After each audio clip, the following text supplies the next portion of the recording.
귀한 찬양에 감사를 드립니다. 벌써 10월이 되었습니다. 참 세월이 많이 빠르구나 하는 생각이 드는데, 연세 드신 분들은 얼마나 그런 느낌이 강하게 드실까 하는 생각을 하게 됩니다. 오늘은 10월 들어서 처음 맞이하는 첫 번째 주일입니다. 한 해의 끝자락을 향해서 달려가기 시작하는 출발점이 아닌가 하는 생각을 했습니다. 이같이 소중하고 중요한 때에 엉뚱한 곳에 가서 시간 낭비하지 않고 인생을 허비하지 않고 하나님 앞에 나오셔서 예배 드리심으로, 생명의 말씀에 귀를 기울이심으로 영혼의 허기를 간채우고자 하는 간절함을 가지고 이 자리에 오신 여러분들 위해 하나님의 은혜, 하나님의 능력, 말씀의 기적이 여러분들 삶 가운데 일어나기를 주의 이름으로 축원합니다. 우리는 하나님의 사람인가? 오늘 설교 제목입니다. 우리는 하나님의 사람인가? 여러분들 이 자리에 나오셔서 예배를 드리시는 여러분들에게 묻습니다. 여러분은 이 같은 질문에 대하여 무엇이라고 답을 하시겠습니까? 예, 하나님, 저는 하나님의 사람입니다. 예, 맞습니다. 저는 하나님의 사람입니다. 그렇게 자신 있게 당당하게 얘기하실 분들이 계시다고 한다면 그분들에게 다시 질문하고 싶습니다. 여러분들이 여러분 자신을 하나님의 사람이라고 그렇게 고백하고 선언하고 당당하게 고백하는 이유는 무엇입니까? 그 근거가 무엇입니까? 당신이 하나님의 사람이라고 고백을 했는데 그같이 생각하는 근거를 한번 제시해 보시겠습니까? 라고 여러분들에게 제안을 한다고 한다면 여러분들은 무엇이라고 그 이유를 설명하시겠습니까? 저는 목사입니다. 목사이기 때문에 대개의 사람들은 제가 하나님의 사람이라고 생각합니다. 그러나 저는 그 같은 사람들의 생각에 결코 동의할 수 없습니다. 왜냐하면 하나님의 사람이 되는 것과 목사가 되는 것은 종종 전혀 일치하지 않을 때가 있기 때문에 그렇습니다. 다시 말씀드리면 목사가 되는 것과 하나님의 사람이 되는 것은 때로는 별개의 문제라는 생각이 되기 때문에 그렇습니다. 하나님의 사람이기 때문에 목사일 수가 있습니다. 그러나 목사가 되었다고 해서 다 하나님의 사람이다, 이 말에 동의를 할 수가 없다는 얘기입니다. 여러분들이 잘 아시는 것처럼 우리 교회가 속한 교단은 대한예수교 장로회 통합측입니다. 저희 교단의 목사가 되는 절차를 여러분들에게 먼저 간단하게 소개해드리고 싶습니다. 목사가 되기 위해서는 첫째, 여러분 4년제 대학을 졸업을 해야 됩니다. 그러고 난 다음에 시험을 쳐서 신학대학원에 들어가야 됩니다. 그 과정이 3년입니다. 수료가 아닙니다. 3년 공부하고 난 다음에 졸업해야 됩니다. 그러고 난 다음에 전임 전도사 풀타임으로 최소한 2년 이상을 해야 됩니다. 그동안에 목사고시를 봐야 됩니다. 목사고시 패스해야 됩니다. 패스하게 되면 전임 전도사 풀타임으로 신대원 졸업하고 난 지 2년 이상이 되었을 때 목산수를 받게 됩니다. 그렇게 걸리는 시간이 꼬박 10년입니다. 한 해도 그러지 않고 순서대로 착착착 갔을 때에 군대 가는 거 빼고, 시험에 불합격한 거 빼고 착착착 갔을 때에 목사 안수 받는 때가 10년 차일 때입니다. 10년 차. 대학에 들어간 순간부터 목사 안수 받는 차가 10년 차입니다. 저절로 목사가 된 게 아닙니다. 꽤 많은 세월 시간 속에서 닦여져 가면서 깎여져 가면서 그렇게 목사가 됩니다. 그런데 누구든지 이 같은 연수가 걸리기는 하지만 누구든지 이 같은 과정과 절차를 거치면은 목사가 돼요, 여러분. 목사가 돼요. 순간순간마다 점검하고 진단하고 성찬할 수 있는 기회가 오기는 하지만 교단에서 요구하는 과정을 거치면, 교육 과정을 졸업하면은 저절로 목사가 된다니까요. 그렇게 절차를 거쳤기 때문에 목사가 되었다. 그러므로 목사가 되었기 때문에 하나님의 사람이다, 동의하지 않는다는 말씀입니다. 왜냐하면 그 같은 교육 과정을 거치면 목사는 될 수 있을는지는 모르겠지만 하나님의 사람은 그 같은 교육 과정을 거쳤다고 해서 저절로 하나님의 사람이 되는 것은 아니기 때문에 그렇습니다. 이렇게 생각하는 중요한 이유가 있습니다. 그것은 소명처음 때문에 그렇습니다. 하나님의 사람이 되었다는 것은 기본적으로 소명 체험을 전제합니다. 소명 체험을 받은 사람에 한해서 하나님의 사람이라 그렇게 말해야 될 정도로 소명 체험과 하나님의 사람과의 관계는 밀접할 수밖에 없습니다. 그런데 여러분들이 잘 아시는 것처럼 불행하고 안타깝게도 소명을 받지 않아도 소명 체험 없이도 교육과정만 졸업하면 그치면은 목사가 될 수가 있어요. 그래서 앞서 말씀드린 것처럼 하나님의 사람이기 때문에 목사일 수는 있지만, 목사가 될 수는 있지만, 목사라고 해서 다 소명 체험이 있는 그런 하나님의 사람이라고 함부로 말하는 데는 논리적 한계가 있다. 그렇게 여러분들에게 말씀을 드리는 것입니다. 예를 한번 들어보지요. 구약 성경에 보면 성경 말씀에 보면 예언자들이 나옵니다. 그 예언자들을 다른 말로 선지자라고 얘기를 하잖아요. 예언자들과 선지자들이 하나님의 소명을 받고 사역을 감당할 때에 그들이 반드시 거치는 세 과정이 있습니다. 이 세 과정을 거치면서 하나님의 사명을 감당하는 것이거든요. 첫 번째가 소명 처음의 과정입니다. 뭐라고요? 소명 처음의 과정. 첫 번째 단추입니다. 소명 체험은 여러분 종교적 체험이라고 말씀드릴 수 있습니다. 종교적 체험이라고 하는 것은 하나님과의 인격적인 만남입니다. 소명 체험을 받습니다. 하나님을 인격적으로 만납니다. 종교적 체험이 있다는 것을 의미합니다. 이것은 가장 기본적인 거고 가장 기본적으로 요구되어지는 첫 번째 과정입니다. 그 다음에 두 번째 과정으로 넘어가게 됩니다. 두 번째 과정은 파송의 과정입니다. 파송. 하나님이 나라를 가라고 명령하셨다라고 하는 이 같은 자각을 가지고 하나님이 보내시는 곳으로 갑니다. 순종합니다. 즉각적으로 순종합니다. 민기적거릴 때도 있지만 결국에는 하나님이 가라 한 곳으로 갑니다. 이리 가라 그랬으면 이리 가고 저리 가라 그랬으면 저리 가고 들녘으로 가라 그러면 들녘으로 가고 아골골짜기로 가라 그러면 아골골짜기로 갑니다. 고르지 않습니다. 내 마음대로 내 생각대로 내 계산을 해가면서 따져가면서 여러분 그 같은 파송에 순응하지를 않습니다. 내 생각 사용 상관없습니다. 내 감정 상관없습니다. 가족 상관없어요. 하나님이 가라 그러시면 무조건 간다는 거 있지요. 그러므로 여러분 하나님의 종으로 부름받은 예언자들은 내가 오고 싶어서 온 게 아니다. 내가 원해서 온 게 아니다. 하나님이 나를 보내셨기 때문에 내가 여기에 온 거다 라고 하는 이 같은 자각이 명확합니다. 내가 원해서 온 것이 아니다. 하나님이 가라고 하셔서 하나님이 나를 파송하셨기 때문에 내가 지금 이 자리에 있는 것이고 여러분들 앞에 있는 것입니다. 이 같은 신앙적인 자각이 명확합니다. 그게 파송의 과정이 지니고 있는 두 번째 과정의 의미입니다. 그리고 세 번째 과정이 있습니다. 가장 중요한 과정인데 전달의 과정입니다. 다시 말씀은 하나님이 파송하신 곳에서 하나님을 대신하여 하나님의 말씀, 하나님의 메시지를 하나님의 사람들에게 전하는 과정, 이 같은 과정을 일러서 전달의 과정이라고 그렇게 말합니다. 하나님의 예언자들이 하나님이 보내신 곳에서 말씀을 전할 때 그 말씀을 전하는 양식이 있습니다. 그것을 어려운 말로 메신저 양식이라고 말합니다. 메신저 스타일이라고 그렇게 표현을 합니다. 메신저 양식을 여러분들에게 쉽게 소개를 한번 해드려 버리죠. A라는 사람이 있어 B라는 사람이 있습니다. 이 A라는 사람이 B라는 사람에게 메시지를 전해야 돼요. 그런데 직접 가지는 않습니다. 사람을 보냅니다.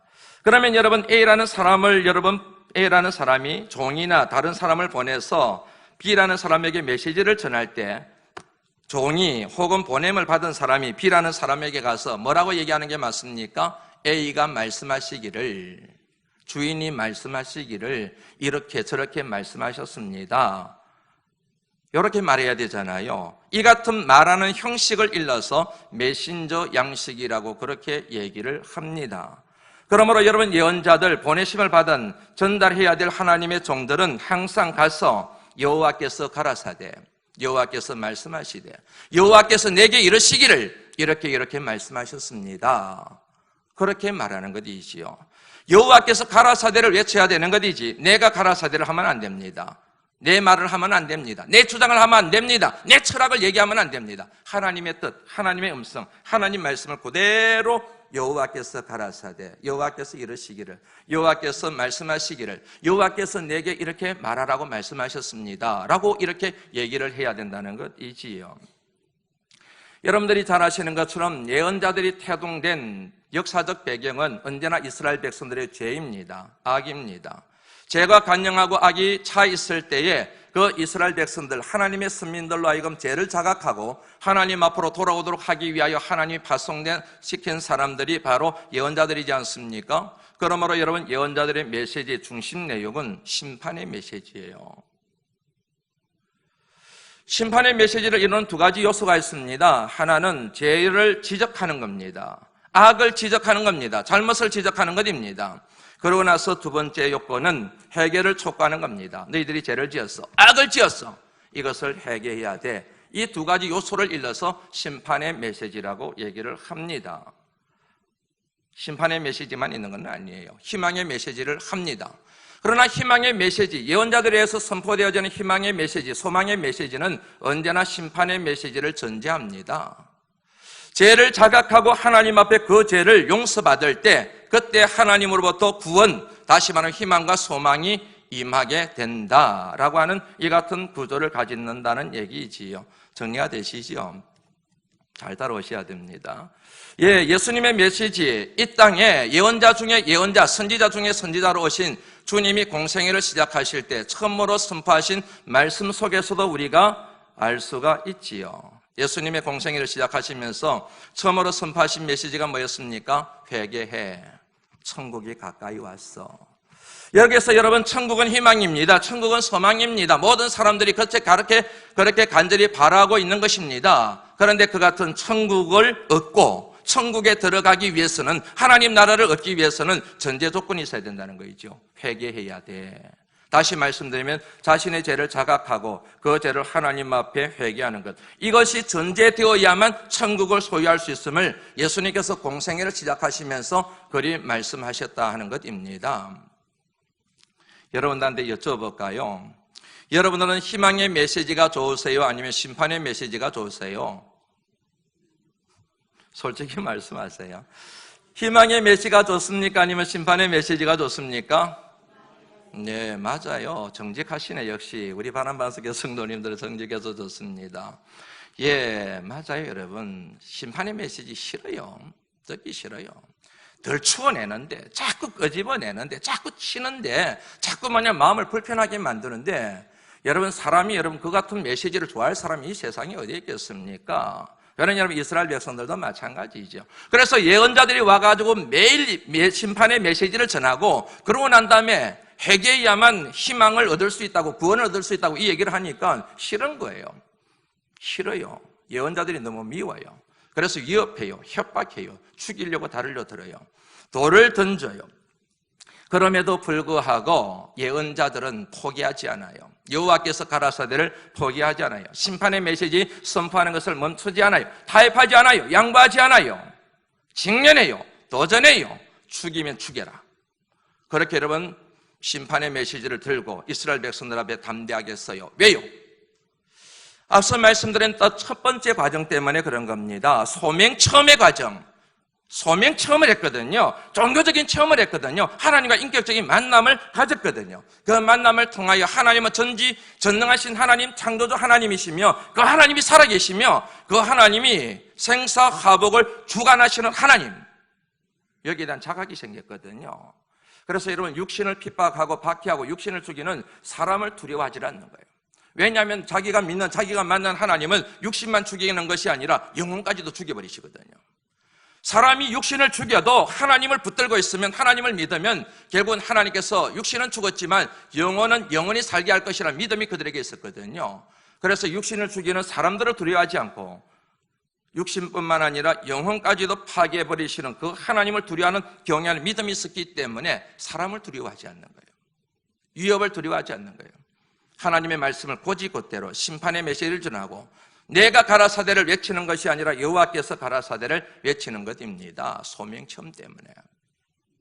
그런데 모든 사람들이 다 그렇게 되는 것은 아니에요. 포기하는 사람이 있어요. 항복하는 사람이 있습니다. 굴복하는 사람들이 있습니다. 여호와께서 가라사대를 외치지 않아요.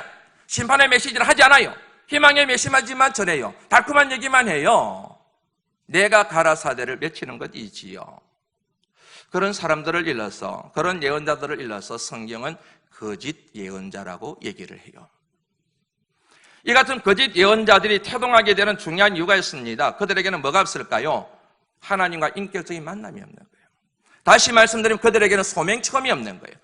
그러니까 하나님 두려운 줄을 모르는 거예요. 하나님 무서운 줄을 모르는 거예요. 그래서 밥 벌어먹기 위해서 예언자 흉내를 냈는데 목숨이 이태로우니까 여호와께서 가라사대를 포기해버리고 내가 가라사대를 선포하는 그런 식으로 가면을 써서 하나님이 종이라고 얘기를 하는 것이거든요.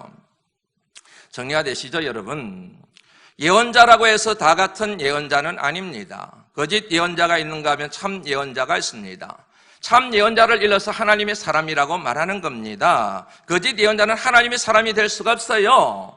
그러면 이렇게 정리가 되죠. 누구나 예언자가 될 수 있어요. 누구나가 다 예언자가 될 수 있지만 그러나 그렇다고 해서 모든 예언자들이 하나님의 사람이라고 말할 수 없는 거예요. 어떤 사람은 하나님의 소명을 받지 않았거든요. 밥 벌어먹기 위해서 예언자짓 하는 거거든요. 그러니까 여러분 누구나가 다 예언자가 될 수 있지만 그러나 그렇다고 해서 다 하나님의 사람이라고 얘기를 할 수가 없다. 마찬가지입니다. 누구나 목사 될 수가 있어요. 신학교 들어가서 졸업하고 목사 안수 받으면 되는 거예요, 여러분. 소명 상관없어요. 누구나 목사 될 수 있어요. 그러나 그렇다고 해서 모든 목사들이 다 하나님의 사람이라고 말할 수 없다는 얘기예요. 제가 드린 말씀이 이 내용이에요. 누구나가 목사가 될 수 있지만 그렇다고 해서 목사라고 해서 다 하나님의 사람이 아니라니까요, 여러분. 목사 여자들에게만 적용이 됩니까? 이 자리에 계신 여러분들은 예배입니까? 아니잖아요. 누구나가 장로 될 수 있어요. 누구나가 안수집사 권사 될 수 있어요. 누구나가 선교사 될 수 있어요. 누구나가 다 찬양대원이 될 수 있고 교회학교 교사가 될 수가 있어요. 그러나 그렇다고 해서 다 하나님의 사람은 아니라는 거예요. 하나님을 만난 사람, 하나님으로부터 소명을 받은 사람, 그 같은 소명 체험 때문에 하나님이 주신 사명을 자각하고 그 사명에 적극적으로 순종할 줄 아는 사람, 그런 사람을 일러서 따라서 한번 해보시겠습니까? 하나님의 사람. 그런 사람을 일러서 하나님의 사람이라 그러는 거예요. 목사가 그럴 수 있나? 그런 말 듣지요? 있어요, 여러분. 목사가 그럴 수 있어요. 얼마든지 그럴 수 있어요. 더 악할 수가 있어요. 더 나쁠 수가 있어요. 하나님을 못 만났거든요. 목사는 목사인데 하나님을 못 만났다니까요. 하나님을 만나도 소명 체험이 없어요. 소명 체험을 해도 소명에 순종을 하질 않아요. 그러면 여러분, 그 사람이 악한 짓을 하고 나쁜 짓을 하고 하는 것이 얼마든지 가능하지요. 사탄의 영에 사로잡혀 있는데. 교회를 다니지 않는 분들 가운데서 이렇게 말하는 분들을 종종 만나게 됩니다. 교회 다니는 사람들 때문에 상처받아서 교회 안 나간다고. 예, 그분 그렇게 말하는 분들 일리가 있지요. 그런데 그분들 그렇게 말할 때마다 제가 하고 싶은 얘기가 있어요. 그분이 교회를 다니느냐 교회를 다니지 않느냐를 따지지 말고 그분이 하나님을 만났느냐 만나지 않았느냐, 그분이 장로님이냐 아니냐, 그분이 목사냐 아니냐를 따지지 말고 그분이 하나님을 만난 분이냐 하나님을 만나지 않는 분이냐, 그거를 따지는 게 더 중요하다. 왜냐하면 교회를 다녀도 하나님을 만나지 않고서도 교회를 다닐 수 있거든요. 하나님을 만나지 않은 가운데서도 목사가 될 수 있거든요. 하나님을 만나지 않으면서도 집사가 될 수가 있거든요. 그러므로 교회를 다니느냐 직분이 뭐냐를 보지 말고 그 사람이 그 직분에 상관없이 하나님을 만났느냐, 하나님의 소명에 따라 살아가느냐 그러지 않느냐를 보는 게 더 중요하지 않겠냐. 참 여러분, 불행하게도 하나님 만나지 않고도 하나님의 사람이 아니면서도 직분을 가질 수가 있고 목회를 할 수 있다는, 이게 우리가 갖고 있는 비극이요, 우리 시대가 안고 있는 풀어야 될 과제 중에 하나라는 사실 여러분들 기억하셔야 됩니다. 다시 한번 정리합니다. 하나님의 사람이란 뭐냐? 한마디로 말씀드리면 하나님을 인격적으로 만난 사람이에요. 아멘 하시죠, 여러분? 하나님의 사람이란 누구냐? 소명청한 사람이에요. 하나님의 사람이란 누구냐? 그 같은 소명에 따라서 사명을 이루는 사람이에요. 앞서 제가 여러분들에게 질문을 드렸지요. 우리는 하나님의 사람인가? 여러분 하나님의 사람입니까? 무엇을 여러분 증거로 대시겠습니까? 방금 말씀드린 이 세 가지에 대하여 여러분들이 심정적으로 믿음 안에서 하나님 앞에 정직하게 고백할 수 있다고 한다면 여러분들은 하나님의 사람인 줄로 믿습니다. 그러지 않다고 하더라도 실망하지 마세요. 열심히 노력하고 또 기도하고 또 하나님 앞에 가면 하나님의 사람이 될 줄로 믿습니다. 교회란 뭐냐? 쉽게 말씀드리면 이 같은 하나님의 사람들이 모인 믿음의 공동체를 일러서 교회라고 얘기하는 거예요. 교회를 여러분 에클레시아라 그러잖아요. 힐레오로 에클레시아. 에클레시아라는 말의 뜻이 건물이 아니잖아요. 시설이 아니잖아요. 조직이 아니잖아요. 에클레시아라고 하는 말은 성도들의 모임, 거룩한 사람들의 모임, 다시 말하면 하나님의 사람들의 모임, 그것을 일러서 여러분 교회라고 에클레시아라고 얘기를 하잖아요. 그래서 여러분 건물을 가지고 있어요. 시설을 가지고 있어요. 부동산이 있어요. 동산이 있어요. 조직을 갖추고 있어요. 사람들이 모여 있어요. 그래서 무조건 사람들은 교회라고 얘기를 하는데 그것은 여러분 진정한 의미에서 교회가 아닙니다. 거룩한 사람들의 모임. 오늘 본문 말씀을 저와 여러분들이 읽었습니다. 이 말씀을 통해 한 3가지 정도 명제를 정리해보면서 말씀을 이어가려고 합니다. 오늘 이 본문 말씀을 읽어보면요, 첫 번째로 생각해 볼 수 있는 게 믿음이라고 해서 다 같은 믿음은 아니라는 겁니다. 아니 믿음이면 믿음인 거지 무슨 또 믿음이 이런 믿음이 있고 저런 믿음이 있냐. 말씀을 여러분 꼼꼼하게 읽어보시면요, 믿음이라고 해서 다 같은 믿음이 아니에요. 오늘 본문 말씀에서 일단 한번 확인해보고 넘어갈 거예요. 1절 말씀 한번 읽어보시죠. 시작.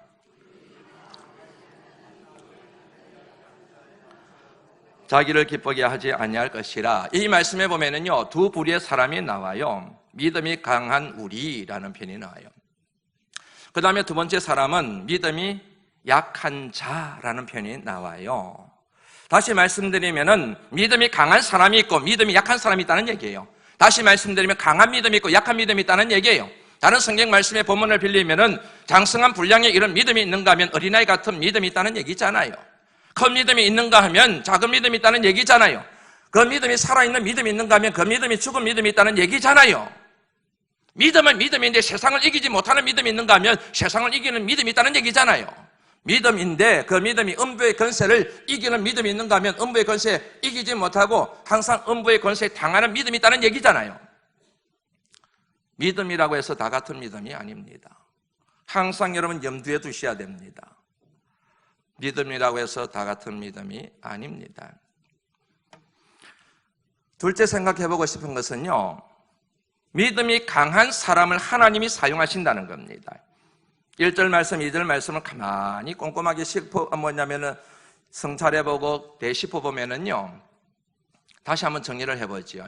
강한 사람이 나와요. 믿음이 강한 사람. 믿음이 약한 사람이 나오지요. 그런데 그 믿음이 약한 사람에게 문제가 있어요. 뭐가 있습니까? 약점이 있대요. 약점. 1절 말씀 다시 한번 읽어보시죠. 시작. 우리는 마땅히 믿음이 약한 자의 약점을 담당. 믿음이 약한 사람에게는 약점이 있대요. 여러분, 약점.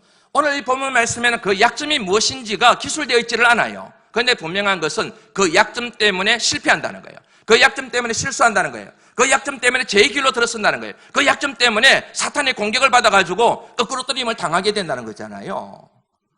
믿음이 약한 사람에게는 약점이 있어요, 여러분. 약점. 그 약점 때문에 항상 뭐냐면 고통을 당해요. 교회 와서도 자유함이 없어요. 신앙생활 하는데도 기쁨이 없어요. 항상 눌려있는 거예요. 죄책감, 자책감, 고통. 맨날 사탄에게 당하고 와서, 거친 표현인데 이리 터지고 저리 터지고 와가지고 하나님 왔습니다. 약점을 공격하거든요. 사탄은 언제나 약점을 공격해요. 이 같은 약점을 제거해요. 그리고 약한 믿음이 강한 믿음의 사람으로 성장해요. 이 과정에 하나님이 사용하는 사람이 누구입니까? 강한 믿음이 강한 우리라 그랬잖아요. 그러니까 여기에서 하나님이 믿음이 약한 사람을 믿음이 강하게 만드는데 믿음이 강한 사람을 사용하시는구나 알 수가 있지요. 믿음이 강한 사람은 하나님이 사용하시는 파트너입니다. 하나님의 축복의 통로로 사용하는 그런 사람입니다. 그런 사람들이 되실 수 있기를 주의 이름으로 축원합니다. 질문이 생기지요. 도대체 그러면 강한 믿음은 뭐고 약한 믿음은 뭔가? 무엇으로 그것을 구별할 수가 있는가? 한마디로 말씀드리면 에너지 방향과 깊은 상관이 있습니다. 모든 사람에게는 에너지가 있습니다. 시간이라고 하는 에너지가 있습니다. 물질이라고 하는 에너지가 있습니다. 학벌이라고 하는 에너지가 있습니다. 지식이라고 하는 에너지가 있습니다. 건강과 젊음이라고 하는 에너지가 있습니다. 그 에너지 방향이 어디로 가느냐는 거예요. 어디로 가느냐. 1절, 2절 말씀 다시 한번 읽어봅니다. 시작. 감당하고 자기를 기쁘게 하지 아니할 것이라 우리 각 사람이 이웃을 기쁘게 하되 1절 말씀해 보면 자기를 기쁘게라는 말이 나옵니다. 자기를 기쁘게. 자기를 기쁘게 한다는 것은 다시 말씀드리면 에너지의 방향을 내 쪽으로 끌어당기는 거예요. 내게 있는 에너지를 나만을 위하여 사용하는 거예요. 심지어는 다른 사람의 에너지까지도 내게로 끌어당기는 거예요. 어린아이들 얘기 생각해 보시죠. 애들은 여러분 생존 본능이 강하기 때문에 자기에게 있는 에너지를 엄마한테 주고 형에게 주고 그리고 동생에게 주지를 않아요. 갓난아기일수록 에너지를 끌어당겨요. 나한테 먹을 것을 달라. 당신의 에너지를 나한테 달라. 그래야 내가 살 수 있어. 그래서 응애 우는 거예요. 자기가 뭐냐면은 채워지지 않으면은 자기에게 만족이 없으면은 우는 거예요. 그래서 엄마의 시간을 뺏는 거예요. 엄마의 에너지를 뺏는 거예요. 엄마의 젖을 먹는 거예요. 믿음이 약한 사람에게 이런 현상이 나타난다는 거지요. 믿음이 아직 어리기 때문에. 그래서 뭐냐면 자기 에너지를 자기를 위하여 사용하고 다른 사람의 에너지까지도 자기를 위해서 사용하지요. 모든 생각과 감정의 초점이 다른 사람에게 있는 것이 아니라 공동체에 가는 것이 아니라 자기 자신에게 딱 두는 거지요. 그래서 다른 사람이 어떻게 되든 상관없어요. 공동체가 어떻게 되든 상관없어요. 나만 좋으면 되는 거예요. 나만 행복하면 되는 거예요. 우리 식구들만 건강하게 먹고 살만하면 되는 거예요. 내 자식들만 앞길이 열리면 아무 상관이 없는 거예요. 이 같은 성향의 믿음을 잃어서 오늘 본문 말씀에는 약한 믿음이라고 얘기를 하는 거예요. 이 말씀 딱 들으면 딱 떠오르는 게 있어야 됩니다. 그게 뭐냐면 기복신앙입니다. 기복신앙의 유행이 바로 이런 거죠. 기복신앙이라고 하는 것을 쉽게 말씀드리면은 하나님을 이용하여 하나님의 능력을 빌어서 내 욕심을 채우는 거거든요. 하나님의 뜻에는 관심이 없어요. 하나님의 섭리에는 관심이 없어요. 하나님의 기본에는 관심이 없어요. 하나님이 어떤 생각할 것인가에는 관심이 없어요. 어떻게 하든지 하나님을 얼레고 하나님을 달래가지고 그것이 기도일 수가 있어요. 봉사일 수가 있어요. 헌금일 수가 있어요. 하나님을 달래는 거예요. 그래서 하나님의 마음을 뺏어서 그 하나님을 도구로 하여 하나님의 능력을 가지고 내 욕심을 채우는 것, 이게 바로 뭐냐면 기복신앙인 거예요. 기복신앙의 핵심은 철저하게 자기를 기쁘게 하는 거예요. 하나님을 기쁘시게 노, 공동체를 기쁘게 노, 이웃을 기쁘게 노, 나만 기쁘면 되는 거예요. 하나님을 목적으로 삼지 않고 하나님을 철저하게 도구화해가는 그 같은 잘못된 신앙의 경향성을 일러서 기복신앙이라고 그렇게 얘기를 하는 겁니다. 자기를 기쁘게 하라고 하는 표현과 대조가 되는 표현이 2절에 나오죠. 이웃을 기쁘게 라는 표현이 나오잖아요. 이웃을 기쁘게 하는 것은 다시 말씀드리면 쉽게 말하면 그런 겁니다. 내게 있는 에너지를 밖으로 흘러보내는 거예요. 그게 시간이든 물질이든 건강이든 은사이든 무엇이든 간에 흘러보내는 거예요. 다른 사람을 위해서 사용하는 거예요. 공동체를 위하여 사용하는 거예요. 하나님의 선하신 섭리를 위하여 사용하는 거예요. 그래서 다른 사람을 기쁘게 해요. 이웃을 기쁘게 해요. 공동체를 기쁘게 해요. 그리고 하나님을 기쁘시게 하는 것. 다시 말하면 이런 사람의 성향성을 일러서 믿음을 일러서 큰 믿음이라고 그렇게 얘기를 하는 거지요. 이처럼 나보다는 다른 사람, 나보다는 공동체, 나보다는 하나님의 뜻, 여기에 관심과 초점을 기울이고 신앙생활하는 사람들의 모임을 일러서 뭐라고 얘기한다고요? 에클레시아, 교회라고 얘기하는 거예요. 그런 교회를 일러서 교회다운 교회, 그런 교회를 일러서 건강한 교회, 그런 교회를 일러서 따라서 해보시겠습니까? 하나님의 교회, 그런 교회를 일러서 하나님의 교회라고 얘기하는 거예요. 삼포세대라고 하는 말 소개해드렸지요. 세 가지 포기를 하자는 겁니다. 청년들이, 20대, 30대 청년들이. 기억나시지요? 네, 연애를 포기하고 출산을 포기하고 결혼을 포기하는. 이게 해결이 되어야 되는데 해결되지 않고 악화되었어요. 5포세대라는 말이 나왔어요. 그 세 가지에다가 두 가지가 더해지지요. 인간관계를 포기하고 내 집 마련을 포기하는 5포세대. 이게 해결되지 아니하고 점차 악화되었었어요. 7포세대라는 말이 나왔어요. 거기에다 꿈과 희망을 포기하는 겁니다. 그런데 여러분, 경악할 정도로, 정말 경악할 정도로 놀라운 말이 최근에 매스컴에 사람들의 입에 회자되기 시작했습니다. 그 말이 뭐냐면 헬조선이라고 하는 말입니다. 들어보신 분들이 있으실 거예요. 헬조선. 여기서 헬이라고 하는 단어는 지옥을 뜻하는 영어 단어입니다. 조선이라고 하는 단어는 태조 이성계가 세운 500년 역사를 가지고 있는 나라 이름인 것 아시지요? 헬조선, 다시 말하면 지옥조선, 다시 말하면 지옥과도 같은 대한민국, 이런 뜻을 가지고 있는 신조어입니다. 20대, 30대 청년들이 만든 단어라고 합니다. 이제는 7포 세대가 아니라 더 이상 포기할 것이 없다는 거예요. 더 이상 포기할 것이 없을 정도로 우리 사회가 이렇게 바뀌어져 가고 있다. 자조적인 그것을 빗대어서 그들이 만든 언어라고 얘기를 해요. 심각하게 생각하지 않았는데 이 단어가 급속하게 지금 우리나라 사람들의 마음을 빼앗아가고 있습니다. 저도 그 얘기들을 쭉 읽으면서 그와 관련된 신문 기사들을 쭉 읽으면서 일부 청년들의 생각이라고 생각할 수 없을 정도로 여기는 심각한 문제가 담겨 있구나. 적어도 교회라고 한다면, 교회 지도자라고 한다면, 그리고 하나님의 사람들이라고 고백한다고 한다면 헬조선이라고 하는 이 말을 사용하고 있는 이 시대에 대하여, 세대에 대하여 우리가 경각심을 가지고 부정적인 결과에 대하여 촉각을 곤두세우고 기도하고 대안을 마련해야 되지 않을까 하는 생각을 하게 되었다는 말씀입니다. 이 표현에서 제가 주목하는 표현이 하나 있습니다. 그게 뭐냐면 헬이라는 단어입니다. 지옥이라고 하는 표현입니다. 여러분, 지옥의 반대말이 뭘까요? 천국이지요. 다른 말로 말하면 뭐입니까? 하나님 나라잖아요. 하나님 나라, 천국 뭐입니까? 죽음의 권세를 이기시고 부활하신 우리 예수 그리스도, 그분을 믿는 자들에게 주신 신앙의 핵심 가치가 천국이에요. 하나님 나라예요. 주님께서 이 땅에 교회를 세우셨습니다. 피로 값주고 교회를 세우셨습니다. 왜요? 잃어버린 하나님 나라를 회복하기 위하여. 죄의 권세 아래 놓여있는 사람들을 하나님의 품으로 이끄는 그 같은 축복의 통로, 구원의 방주로 사용하기 위하여 하나님이 세우신 기관이 바로 교회이지 않습니까?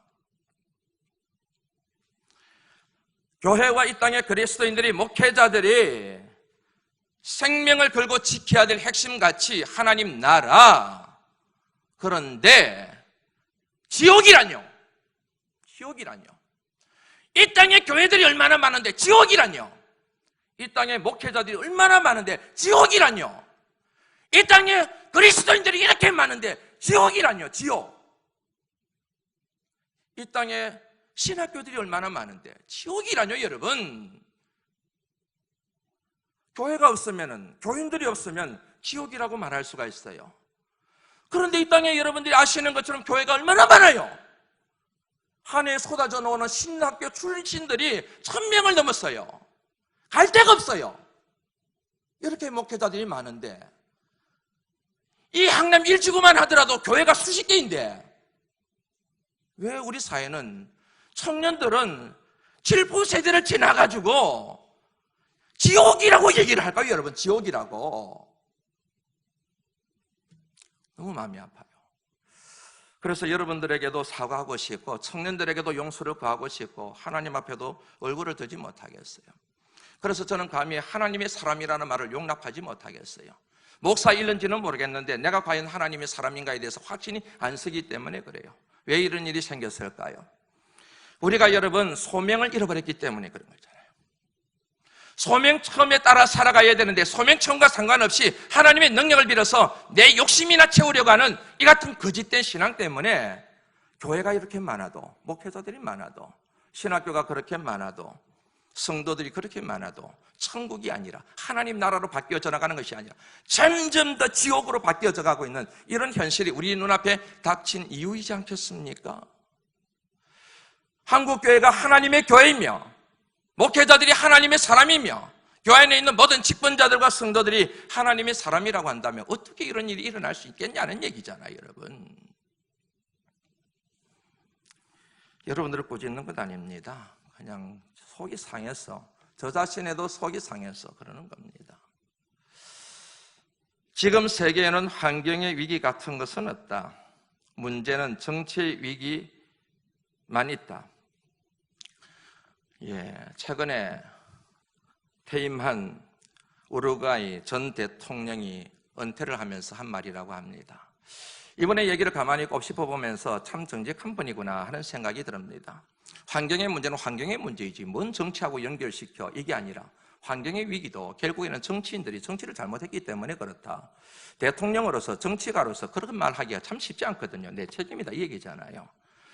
이 같은 여러분 헬조선이라고 청년들이 절망하고 있는 이 시대에 정치가 탓하겠습니까?